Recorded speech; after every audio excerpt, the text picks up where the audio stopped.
Boa tarde a todos. Eu vou pegar aqui um bocadinho na apresentação do Rui e talvez improvisar um pouco na explicação do que é a Utility Network. Não sei se me ouvem sem o microfone.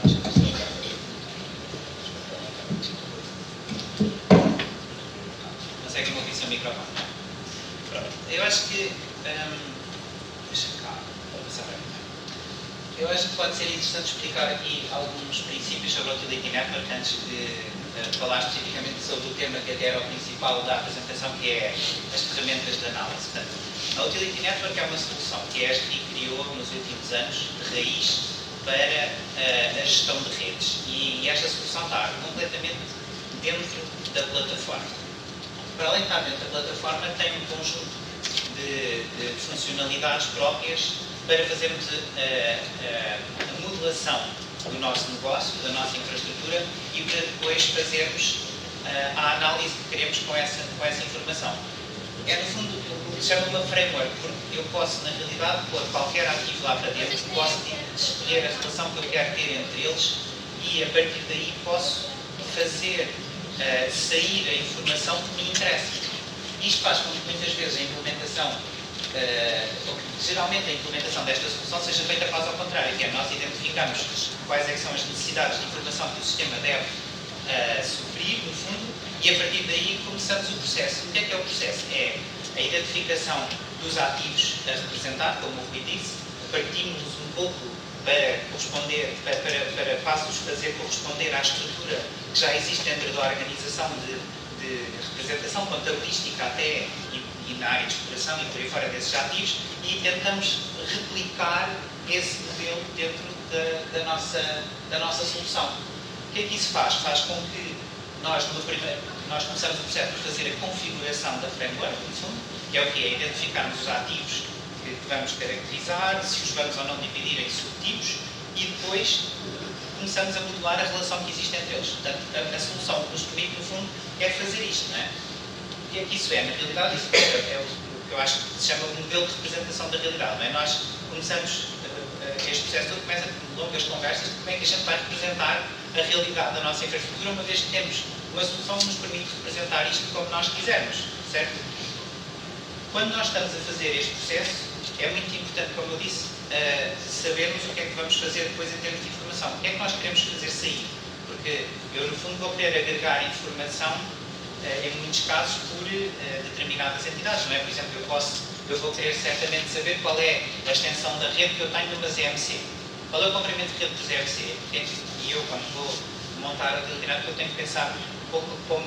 Tenho que me abstrair completamente do modelo de dados e pensar em cada ativo como uma entidade. Então eu tenho que pensar, ok, se o que querem é o comprimento das redes por ZMC, a ZMC é qualquer coisa que tem um medidor caudal na sua entrada, como o seu início, depois tem tubagens, as tubagens têm ramais e por aí fora, não é? Portanto, o processo é todo bem montado assim. Pronto, eu acho que isto é uma característica fundamental da Utility Network, este raciocínio por entidades, a questão do modelo de dados ser, na prática, quase que se resume ao que é que nós queremos caracterizar e depois já sabemos para onde é que vai, não temos muito que ter preocupações com a normalização de tabelas, nem... Há poucas dúvidas dessas. A questão é mesmo o que é que a gente quer fazer com isso, não é? Benefícios, eu acho que o Luís já abordou um bocado isto, mas o que é que nós queremos alcançar quando implementamos o Utility Network? Queremos dar um passo em frente na representação da nossa infraestrutura em termos de modelo. Queremos ter uma representação mais detalhada, não só nas relações que se criam entre essas entidades, na configuração que fazemos, mas também nas funcionalidades que nos permite ter, como o Rui mostrou, os diagramas, os contentores. Portanto, nós vamos aumentar o detalhe e vamos também modelar muito bem as relações que existem entre cada uma das entidades. Essa modelação, depois, quando nós estamos a usar o sistema de registro e a própria análise, fica assegurada pelo facto das regras de negócio e lógicas ficarem todas por trás. Ou seja, quando eu, enquanto operador, estou a desenhar uma rede, eu não preciso me preocupar, quer dizer, se eu tentar ligar duas entidades que não devem estar ligadas, o sistema diz-me que eu estou errado. Portanto, tudo é pensado a priori e implementado. Quando a pessoa está a digitalizar a rede, o que está a fazer, ou cumpre as regras que foram definidas, ou o sistema dá um erro. com detalhe. E é isso que está ali. O que é que isto é no fundo, uma ação para melhorar a representação que estamos a fazer, mas também muito a qualidade dos dados. Não só a nível da conectividade, mas também do que faz sentido naquilo que estamos a fazer, não é? Isso é depois também melhorado, não só pela obrigatoriedade de cumprimento das regras, mas também por tudo que está por trás já na plataforma, nos pode associar a melhorar essa qualidade, como as listas dependentes, como os domínios, tudo o que ajuda a que nós tenhamos uma melhor qualidade dos dados. Depois, um outro benefício que eu disse inúmeras vezes é que lá está a arquitetura baseada em serviços. O sistema é versionado, eu tenho uma versão default, em princípio essa versão default é aquela que é oficial dentro da empresa. Eu, quando estou a mexer no sistema de registro, a acrescentar, a editar, a fazer o que for, eu posso editar na minha própria versão, das versões que eu quiser, a da rua da escola, a da rua da liberdade, o que for. E quando eu decido que aquilo está bom, eu posso colocar oficialmente disponível para a empresa. E isso é bom no sentido em que eu, enquanto operador do sistema de registro, tenho mais liberdade para ver o que estou a fazer e, além disso, quando eu publico mesmo para toda a gente, live, não é? E toda a gente é quem está dentro da organização do desktop, é quem está a utilizar aplicações web, é quem está no telemóvel, toda a gente, no fundo, não é? A outra coisa que eu também destacaria é a questão do detalhe, que o Rui também já frisou, que tem a ver com os esquemas e com os contentores, sobretudo, não é? Eu posso adicionar uma camada de detalhe à representação dos meus ativos e essa representação de detalhe fica também disponível em toda a plataforma.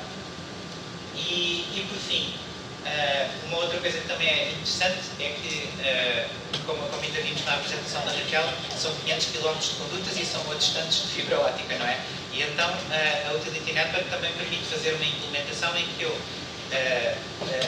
modelo de dados permite fazer uma coisa que eu acho que é interessante, que é, eu posso separar as minhas redes em estruturas de dados independentes, ou seja, tenho o abastecimento num sítio, tenho o saneamento noutro, tenho a fibra óptica noutra, e depois tenho uma camada nos dados que me permite relacioná-los todos. Ou seja, o exemplo típico é, se eu quiser, tenho um poste que não pertence a nenhuma das redes de domínio, eu posso ligar ao poste um cabo de telecomunicações ou elétrico e posso o que eu quiser, no fundo. E isso também me dá a possibilidade de representar no mesmo ambiente diferentes infraestruturas e analisá-las de forma relacionada, se for essa a minha intenção. Acho que isto são mais ou menos, no fundo, os benefícios que eu trago para o webinar. Ficando agora um pouco na análise, eu acho que as potencialidades da análise é que, como eu disse, se em termos da configuração e da caracterização que eu faço de ativos tudo é aberto, a mesma coisa acontece com a análise. Eu posso... Eu posso definir completamente que análise é que eu quero fazer. Ou seja, eu posso, como por exemplo, o exemplo que eu estava a dar das EMC, eu posso dizer, eu quero ter permanentemente disponíveis as métricas associadas às minhas EMCs. Então, eu vou ter a possibilidade de definir o que é uma ZMC, quais é que devem ser os resultados dessa análise e por aí afora. Quando eu faço, quando eu construo uma ferramenta de análise na Utility Network, eu disponibilizo essa ferramenta de análise também como um serviço. E esse serviço fica acessível uma vez mais a todos os utilizadores a quem eu quiser disponibilizar, como é normal da plataforma, e em qualquer dispositivo. E eu gostava também de realçar uma coisa que é, como nós vamos ver a seguir na demonstração, quando nós conjugamos estas funcionalidades de análise ou ferramentas de análise que nós construímos com os processos de negócio que existem na empresa, torna-se muito fácil depois divulgá-los e implementá-los. É um pouco isso que vamos ver e eu depois friso isso mais à frente. Antes de passar à parte da análise, acho que era importante falar um pouco sobre qual é o conceito que está por trás de toda a análise na Utility Network. Funciona da seguinte forma. Portanto, eu tenho a minha infraestrutura caracterizada, todos os meus ativos, e uma vez os ativos definidos e as regras de relação entre eles também definidas, eu posso agarrar literalmente em conjuntos de identidades ou de tipos de ativo e criar como se fossem unidades lógicas deles, digamos que subconjuntos. Outra vez com o exemplo das EMC, eu posso dizer assim, eu quero agarrar agora no medidor, quero agarrar nas tubagens e quero agarrar nos ramões. E isso permite-me criar, por exemplo, o que se chama uma subnetwork que vai representar as EMC. E então o que eu faço é agarro no medidor e digo, o medidor é o controlador das EMC, é ele que diz onde é que começa umas EMC. E então esse controlador tem uma entrada e tem uma saída. Quando eu estou, por exemplo, a fazer imagina que eu estou a desenhar uma zona nova, eu chego ao sistema, desenho, meto o medidor no sistema. A seguir começo a desenhar tubagens que partem do medidor e eu chego à tubagem que está ligada ao medidor e eu digo, esta tubagem está ligada à saída do medidor. E vou fazendo tubagem por ali afora. E depois começo a pôr ramais. E quando eu chego aos ramais, posso pôr, por exemplo, o número de clientes que está nos ramais. E eu posso configurar, eu até posso pôr outros objetos na rede, posso pôr marcas de incêndio e outros objetos.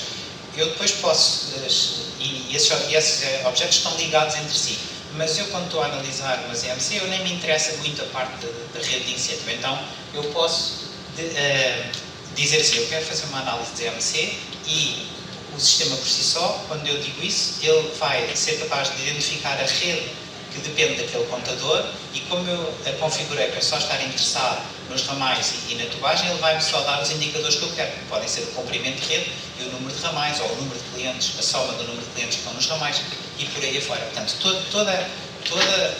tudo o que faz parte dessa unidade lógica e os cálculos que eu faço em cima deles são completamente configuráveis. Estou um bocadinho atrasado. Eu só queria realçar mais uma coisa, que é os traces, ou seja, a possibilidade de análise da rede, está completamente dependente da definição destas subnetworks, ou seja, são estas unidades, é sobre estas unidades lógicas que eu posso fazer análise. Pronto. Neste caso, eu fiz aqui a partir do desktop um pequeno exemplo de como é que se podem fazer ajustes a zonas, neste caso são zonas de pressão. Portanto, houve uma zona de pressão que foi definida e tem como controlador um reservatório, um hidropressor ou uma VRP. Depois, os limites destas zonas que eu posso definir que eles podem ser, por exemplo, válvulas no estado fechado. Eu ainda não pus o vídeo, eu sei. E quando eu mudo, por exemplo, o estado de uma válvula, ele vai redefinir a forma como a zona fica, não é? Que é o que aparece nas cores que estamos ali a ver, em que eu tenho uma zona de um observatório a cor de rosa, uma zona de hidropressor a cor de laranja, uma zona de uma VRP amarela ou verde. Vou só mostrar como é que funciona.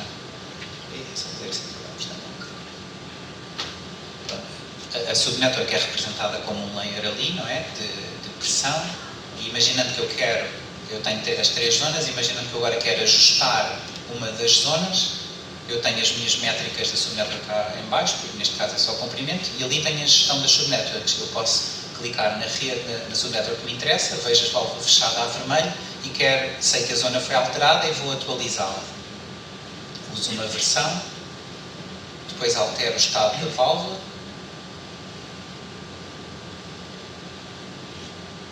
e fecho as outras, não é? No fundo, faço a redefinição da zona.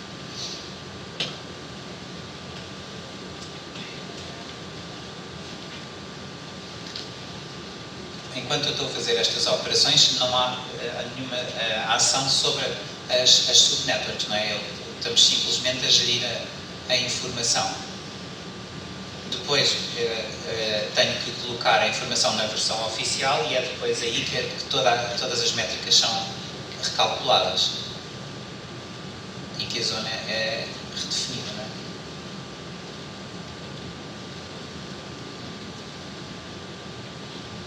Isto está a ser feito no ArcGIS Pro, mas como tudo são serviços, no fundo o que está a acontecer é que o ArcGIS Pro está a comunicar com o portal e com o ArcGIS Server e a fazer o processo. Portanto, no fim das operações, das alterações, as áreas são marcadas, as subnetworks são marcadas como alteradas e é então corrido o tal processo de update que vai fazer a alteração.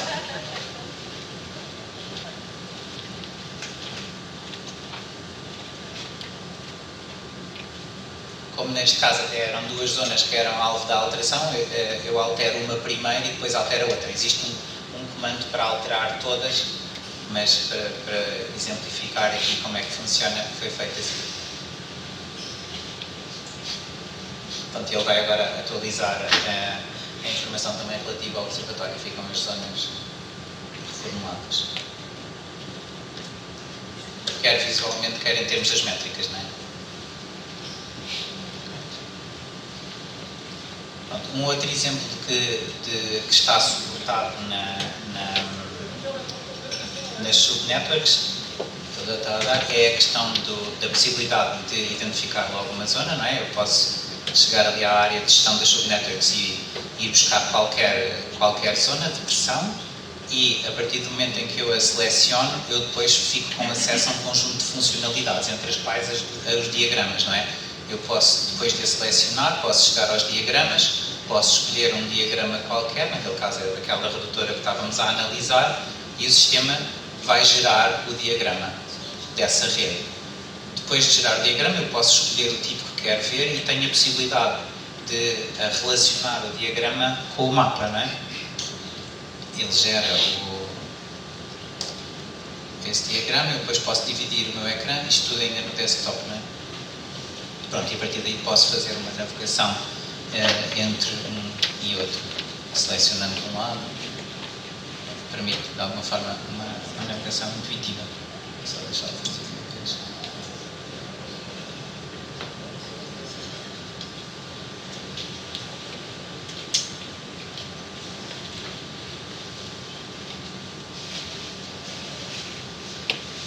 Pronto, e ele vai andando de um lado para o outro, não é?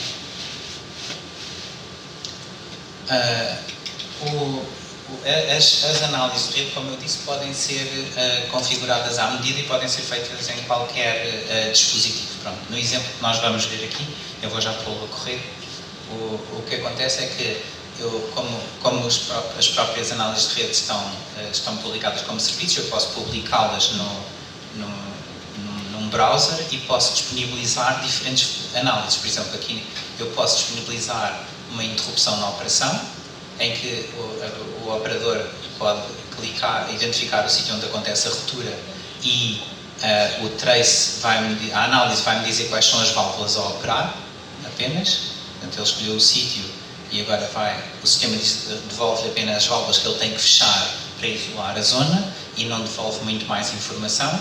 Ou então, no caso de eu querer saber o impacto desta avaria a um outro nível, pode ser no caso dos clientes, eu escolho outro tipo de análise, não é? Que também está configurada e executo-a tendo como o mesmo ponto de partida e a partir daí eu posso ver qual é o impacto ao nível da área da extensão de rede afetada e também dos clientes que são afetados, ok?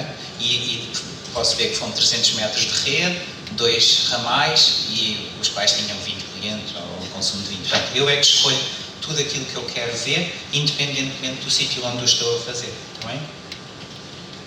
Aqui é o mesmo exemplo no telefone, só para percebermos a forma como também funciona, ou seja, estou sempre a usar o mesmo serviço, só estou a mudar de dispositivo. Vou ao mesmo sítio, agora no telemóvel, não é? Utilizando o ArcGIS Field Maps, seleciono o elemento, a seguir vou lá e digo onde é que é a intervenção, escolho a intervenção que eu quero, vou dizer qual é que é o sítio, não é? Eu estou interessado em ver o impacto nos clientes, escolho o sítio e ele devolve o mesmo resultado. E depois eu posso ir ali, aqui vejo tudo o que é alvo da ação e se for ali às funções vejo as métricas. Okay?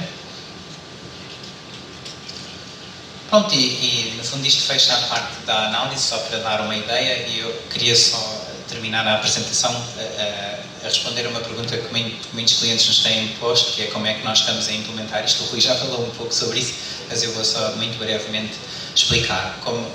Devido à necessidade de fazer a configuração toda à partida da solução, o que nós fazemos é, num projeto típico, nós nas primeiras 2, 3 semanas fazemos um conjunto de reuniões com um conjunto de pessoas da organização para entendermos as necessidades, o estado dos dados, enfim, o quanto o SIG comunica ou pode vir a comunicar com outros sistemas e fazemos uma matriz de objetivos, de situação atual e daquilo que temos que fazer para conseguirmos alcançar esses objetivos.